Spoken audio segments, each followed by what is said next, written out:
Welcome to the Inside Scoop Live podcast, where indie authors get personal about their books, their writing, and their passions. I'm your host, Sherry Hoyt. Join me for some lively conversations with debut indie authors and seasoned veterans alike.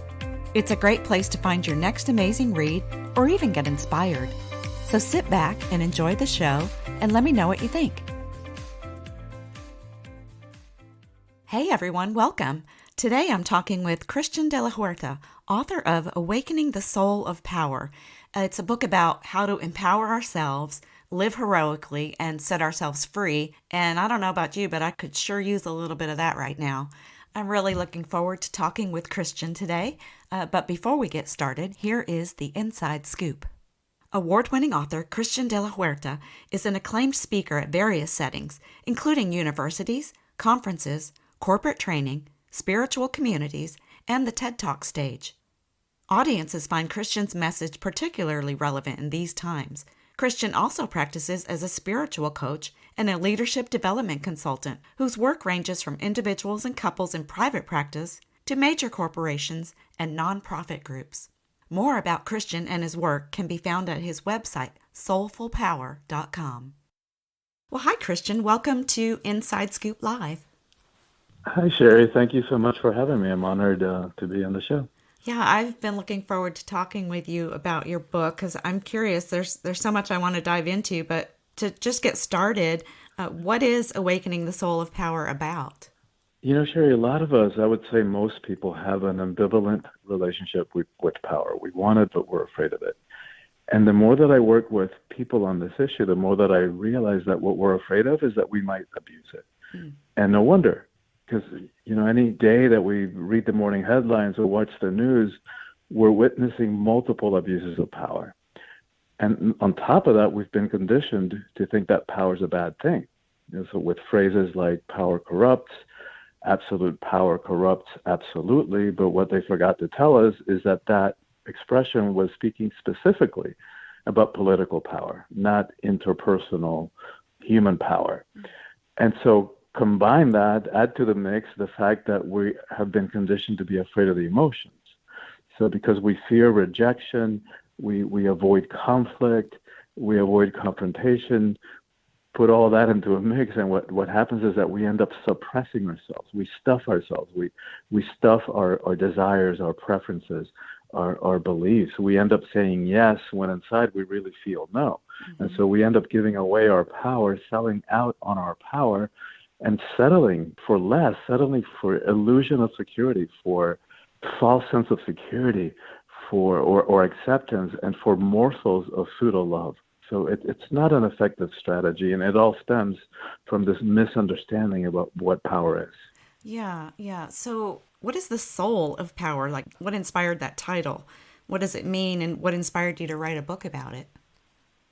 You know, I was actually sitting in meditation, and for only the second time in my life, now it's happened 3 times, but this was only the second time, I actually heard the words, like audible words, the soul of power. And I thought, what an interesting idea. And I, got the URL the next day and forgot about it. A month later, or a couple of months later, had been communicating with a literary agent in New York, and on a different book, different subject, and she said to me, well, I want to work with you, but I want to see some of these marketing ideas that I had put into a proposal implemented before we pitch a publisher. And in my mind, it was like, putting on the brakes. I was already spending the advance in my mind. And then it kind of sent me into a spin for a couple of days. As I ponder, well, this is not a good strategy. I don't have a year to wait for this. And then I thought, all right, if I weren't going to write for an advance, like what would I really write about? And in the midst of that 3 days soul searching, it just dawned on me. It was one of like those palm to the heads, da moments or aha moments. And then I thought, well, if I really believe that the single most important thing that needs to happen in the world is the empowerment of women, then what am I doing about that specifically? And of course, I work with women all throughout in my retreats and my workshops, but what am I doing about that directly? And then I thought, soul of power, women's empowerment. It's like, hello, like how do we step into power in a different way? that is not the more patriarchal, hierarchical, power over approach, based on fear and control and domination and force that requires for us to push somebody down, step on them, put our knee to their neck in order for us to prop ourselves up and feel powerful. So how do we do power in a different way? And that's what started me thinking on this journey. Wow. And we're right on time for National Women's History Month, too. So empowering women. This is great. Exactly. Yeah. But your book is not just for women, right? No, it's for everybody, Okay. of course, Okay. because it's for everybody, because no matter what kind of body we're in, we need to resolve this ambivalence about power, because what happens is when we stuff ourselves, we either then react because we've been stuffing ourselves for so long, and then we just start reacting, and that causes harm to relationships, or we just continue stuffing ourselves, and we risk like a life of soul-devouring mediocrity if we keep selling out on ourselves and selling out on our true dreams and thoughts and desires. So what the book teaches us how to do is how do we step into power in that different way? And so I talk about different kinds of power. I actually have a whole chapter on what it means to be a man in the 21st century. So different ways of expressing traditional masculine roles, but in a different way, because this power over patriarchal system, toxic masculinity is not working for anybody. Like when we think about, not to minimize the power, the effect of those abuses of power on women and the imbalance of power of thousands of years on the oppression of women, which is completely unacceptable. But it's also harming men. For example, when we think about the fact that the rate of suicide in the U.S. is 4 times as high among men. So 70% of the suicides in this country are committed by middle-aged white men. What's up with that? Yeah. And women outlive men by 5 years in the U.S., by 7 years globally. So what's going on with that? And I think part of it relates to this, what it means to be a man and how we express our power. So, men are so conditioned to walk around like robots and unfeeling and with such a limited, imprisoning way of what it means to be a man and what's okay for a man to do and what's not okay. And so there's got to be a price to pay for that. Yeah, yeah. I mean, men and women are just different. We just do things differently from each other. Yeah, exactly. And that's what the book is addressing. Oh, wow. And it also has to connect to the emotions, right? Because men, since we're little boys, we're conditioned. Little boys don't cry. And because we've made the emotions weakness and connected it with the feminine as if the feminine was weakness. Like, wait a minute. Yeah. You want to talk strength and power? Talk about the power of creation that happens in a woman's body. Yeah.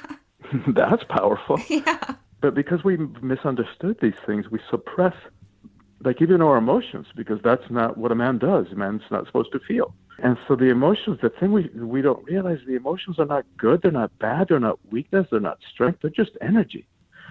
What used to be spiritual teaching, that everything is energy, now we know from quantum physics that it's true. Everything is energy, including the body, including the emotions. Energy cannot be destroyed. So when we stuff our emotions, they have to come out somewhere. And if we don't give them expression, they're going to start showing up as physical symptoms, with heart attacks, with stomach ulcers, cancer. Yeah. And so I think that is one of the reasons for that difference in longevity and the rate of suicide. Yeah. When you were talking earlier about giving away your power, I related to some of that. And then what you were just speaking to about the physical symptoms, because I think personally, I say yes a lot when I want to say no. And then I don't feel good about it. And then it affects me physically. I lose sleep. Exactly. I stress about it. I want to eat more, all these things because I said yes when I wanted to say no. Exactly. And that's kind of what most of us do. That's like human condition for most of us. Yeah. This book will walk people by the hand and first of all, help them realize, wait a minute, you don't have to do that. There's a way that you can express your power that is congruent with who you are, right? That works for you, that is a match for who you are. That doesn't require for you to abuse it or to sell out on it either, right? So I talk about different kinds of power. There's worldly power, which we tend to associate with things outside of us, or egoic power.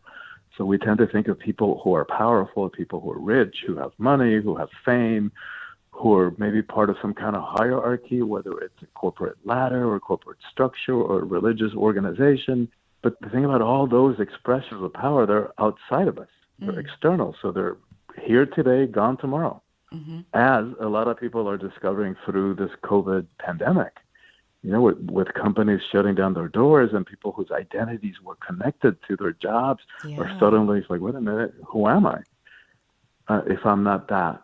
Yeah. And then whereas the other kind of power is internal. It's inside each and every one of us, and nobody can give it to us. Nobody can take it away. We are the only ones who can give it away.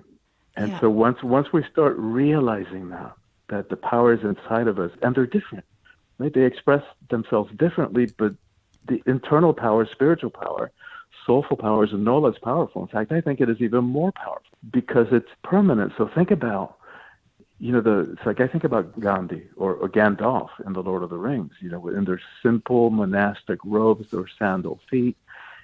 They don't, like, you would never know the power they hold until it's necessary. Right. And then watch out. Like Gandhi brought the British Empire to its knees when it was at its highest point globally without ever shooting a gun or landing a punch.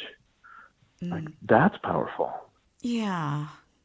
It's not like something you're going to do once and then be good at. I mean, you're having to relearn or retrain or recondition your mind. And it sounds simple, but it's not easy. It's not an easy thing. It's a process. So that's why this book is part of a series of 3 books. This is the first one. The series is titled Calling All Heroes. So what does it mean to live heroically in the 21st century? When we don't have the horse hitched outside and the armors and the demons display, except the ones inside of our own heads. And so those are the fears. Those are the demons, the fears, the insecurity, the self-doubt, the conditioning. And so doing what we're talking about, which is facing them and like going inside and going within and asking the hard questions. Why does this behavior trigger me in this person? Why do I get stuck in these relationship patterns or these behavior patterns? Why do I do the things I do? Why do I sabotage myself? And why do I get stuck in these patterns that sometimes it feels like I'm in the same old boring relationship and the same old play, maybe with a different actor, but it's the same old boring thing. Why do we do that? Right? So it does, you're right, it takes work. It's nothing short of heroic. And so we get into what that means. We get into understanding in the book what the ego mind is, how it works, how it limits us, how it keeps us stuck in a self-made prison of fear and limitation. And the more that we understand that, then we can free ourselves from that. Yeah. So that's hard. That's hard, overcoming your fears. How do you take the first step? Because I get the feeling sometimes that maybe I'm afraid of overcoming this fear, if that makes sense. Because it's like, well, wait a minute, that's my go-to. That's where I want to go when I want to go hide and, just whatever. So what do I do if I give that up? You know what I'm saying? Right. Exactly. It's like a security blanket. Yeah. It's the comfort zone, right? But it's not satisfying. Yeah. It's just familiar. Feels comfortable. Yeah. It's familiar. That's it. That's the word. And so and I totally get it, right? So that's why I'm an unlikely person to be writing about this and to be speaking about this, because I was painfully shy as a teenager. And my adolescence was one long depression. So I know self-doubt. I know self-hatred even. And I was a good student. I had a 4.0 in high school except for 1 B my last year. And of course I didn't do this intentionally, but looking back on it, I sabotaged my 4.0 so that I wouldn't have to get up in front of an auditorium filled with hundreds of people and give the valedictorian speech. There is no way that I would have been ready to do that then. These days, it's like I speak all over the world. I'm a TedX speaker. I'm a professional speaker. I get paid for speaking. And so that I know that all these fears and self-doubts can be healed and can be transcended, and all our self-imposed limitations can be overcome. And so I know it's doable. I promise you it's doable because I'm the living proof. Yeah, you just have to do the work. Yes, and it's not easy, but it's very doable, Yeah. right? There's a heroic element to it, but it's not like rocket science either. So let me tell you how I transcended my fear of public speaking. It's like because at the same time I had a sense of mission. Like I knew I had work to do in this planet, and I knew, well, I'm gonna have to get over this. This is not gonna work if I'm gonna continually, hide and stuff myself and not speak what I know I need to speak. And so I signed up for a public speaking course, and for 14 weeks I hated it because I detested it because every Thursday I had to get up and give 3 2-minute speeches. Mm. Come Monday, I was already dreading it. I was already losing sleep. That anxiety is like, oh my God, what am I going to talk about? And what am I going to say? And, that anxiety that keeps us up at night. But what Yeah. happened? Like halfway through, 7 8 weeks into it, having done it so much, like it stopped being such a big deal. Hmm. Like, so it's that sense of like every time we take a little step, it doesn't even have to be a big one, outside of our comfort zone, which is like where we're established now, being comfortable being who we are, being with others, relating to the world. But every time we stretch a little bit, like we place ourselves in a little bit of discomfort, a little bit of risk even, but it's only emotional and psychological risk. Like, of course, you're not going to die. Right. Like, what's the worst thing that could happen? You bomb on you when you're giving a speech and people don't like it, but that's it. Yeah, that's Uh, true. but we make it so much bigger, like that it is in our minds, and we let it hold us back and inhibit our self-expression. But so once we do that, like 2 minutes this week, 2 minutes next week, go on that coffee date this week, go on that interview this week, right? Just like one little step. But at the end of a year of doing that, now our comfort zone is way, way, way, way out there. Hmm.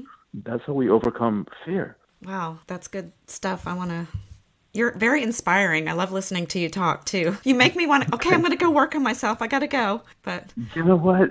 To me, it's the only way, Sherry, yeah, because that's where our fulfillment is. yeah, Like, yeah. like we all know, we've all lived long enough to know at least intuitively, even if we haven't thought about it, that Hmm. there isn't any relationship out there that's going to make us happy. Like, and it's not even their job to. Like, if Hmm. that's how we're approaching a relationship, you're going to make me happy. It's like, whoa, what a responsibility to put Yeah, on somebody else. So that's kind of doomed from the beginning. yeah. And we all know that there's no amount of money that's going to make us happy. Like, how often do we see all these, celebrities and multimillionaires committing suicide, Right, drug problems? That's not the solution either. We right. know that. And not to make money wrong, it definitely can make life easier and more comfortable, but it doesn't buy us happiness. To me, the only thing that gives us that is that sense of fulfillment that comes from expressing our unique human potential, because there isn't anyone in this universe or any other universe that has the same kind of genetics and the same kind of experiences that make each one of us unique. And if we don't give expression to that, ain't nobody else going to do it. Right, right. So, how do you recommend one read your book to get the most out of its content? Does Awakening the Soul of Power provide specific steps to follow? Yeah, it's a great question. I designed the book specifically for that, to walk step by step. So short chapters, Hmm. and each chapter has power practices or hero tasks at the Mm. end. So they're designed to help us take the teachings, take the concepts so that they just don't stay in the hypothetical, Hmm. and apply them to our lives, because that's what's going to make us integrate them and embody them. So I would say, take your time with the book. Just don't rush through it, like, and take the time to do the practices, which, because that's what's going to help us, like, help you really understand yourself. Hmm. And so the first part of it is understanding the ego mind, because that is the obstacle to everything that we want. If we want to have relationships that work, if we want to have a sense of personal empowerment, if we want to have a life that is filled with meaning and purpose, we got to get how the mind works. Hmm. And so that's the first chunk of it. And then we get into the whole section on the different kinds of power, worldly power versus spiritual power or soulful power. And yeah, it just walks you through. Okay, perfect, perfect. Now, you also have other resources available, I understand. So, what can readers do after they finish reading your book, Awakening the Soul of Power, if they want to dive a little deeper and take the next step? Yeah, you're absolutely right. So I have a Facebook group, Unleash Your Inner Hero. So that's one place where people can find community, where they have access to me, where they have access to teachings, and supportive community of people trying to also free and empower themselves. And then I offer retreats, I offer workshops, I take people on adventures, throughout the world. I call them soulful treks. What would happen if a retreat and a vacation got married and had a child? That's what that is. I love that. Yeah. So, I've taken people to Hawaii and Machu Picchu and Peru and southern France and Egypt and New Mexico. So really beautiful experiences. I haven't been able to do that for the last year. So what I've had to do, like many others, is pivot and create online programming, for which I'm actually really grateful. So I've got a year-long experience and, affordable, accessible, where we walk through all those things that I do in my retreat about relationships, about personal empowerment, life purpose, about leadership from a conscious perspective. And again, of course, I'll go back to doing retreats as soon as we can. They're amazing and they're transformational. What I'm loving about this concept of the year-long is that by stretching it out over a year, I get to deliver the teaching sort of piecemeal and make it interactive. So give them assignments, some from the book and some beyond the book. There's a sense of community and support and accountability. So, pair people up in pairs or triads to keep each other doing what we said we would do, and bringing in modalities of teaching that are addressing all the ways that we learn. So we have visual stuff and auditory stuff and teachings that involve the body. And so I'm really excited about this new modality of sharing the teachings. It's taking me to a different level, having to think of a different way of doing it. Yeah, it sounds amazing. Yeah. Now, you mentioned earlier that Awakening the Soul of Power is the first book in a 3-book series, Calling All Heroes. Yep. What can we expect from the other 2 books, and do you have a time frame in mind to release them? The next one is halfway done. It's called, the working title is Attracting and Nurturing Relationships That Work. So I was thinking originally the fall, but now given the pandemic and the fact that we haven't really been able to promote the books like we used to, going on an author tour and that kind of thing. Right. I think what I'm thinking is maybe giving it a little bit more time, giving this first one a little bit more time, and launching the second one, Relationships book, in like around St. Valentine's of 2022 of next year. So about a year from now. Oh, yeah. Yeah, that kind of makes sense to me. And that book is about how do we identify the subconscious ways in which we attract the wrong people into our lives. We fall for people or get in a relationship with people who are just not a match, or they're not available. They live on the other side of the country or the world. They're already with somebody else. They're just not there. And so what's going on there? What are the subconscious patterns? Why do we do that? And so that we can stop the patterns and really understand, how relationships work, how we approach them, so that they actually have a chance. Oh, yeah, that's going to be amazing. Why do we do those things? Why do we do anything? That'll be interesting. Yeah. Yeah. And then the third book is on, and I still have a section in the book on sexuality and spirituality, like bridging those two. Yeah. Because we have, as a species, as a world, we have, it used to be just a Western thing. Now it's pretty much all over the world. We have externalized the sacred, the spiritual, like we put it far away from us. How much further could we have placed heaven, and where the hell is heaven anyway? And then anything that's of the physical, we made it something less than, right? We made it something to be conquered, subjugated, controlled.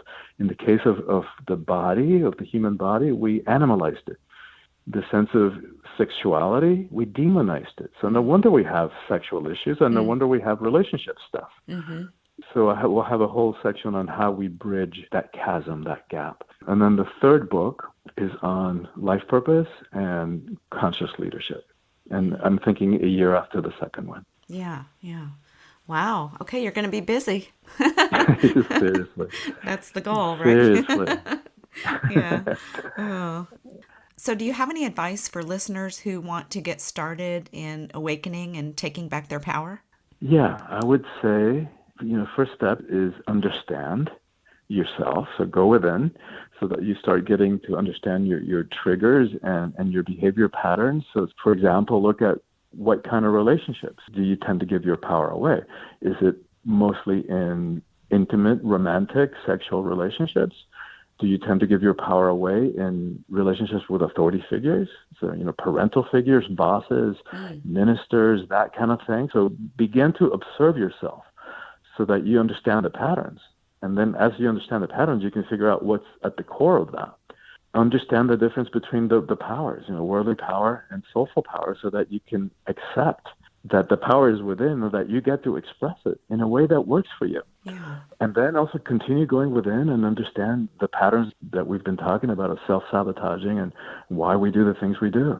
And the more that we strengthen our sense of self, our sense of who we are, the less that we're going to give our power away. Well, thank you so much, Christian, for joining me today on Inside Scoop Live and for sharing with our listeners a little bit more about you and your work and your new book, Awakening the Soul of Power. Sure, it's an honor and a pleasure to speak with you. I loved our conversation and love connecting with you, and thanks for having me. Thank you for joining me today for my interview with Christian de la Huerta, author of Awakening the Soul of Power. You can learn more about Christian and his work at soulfulpower.com. And don't forget to check out our other interviews at InsideScoopLive.com.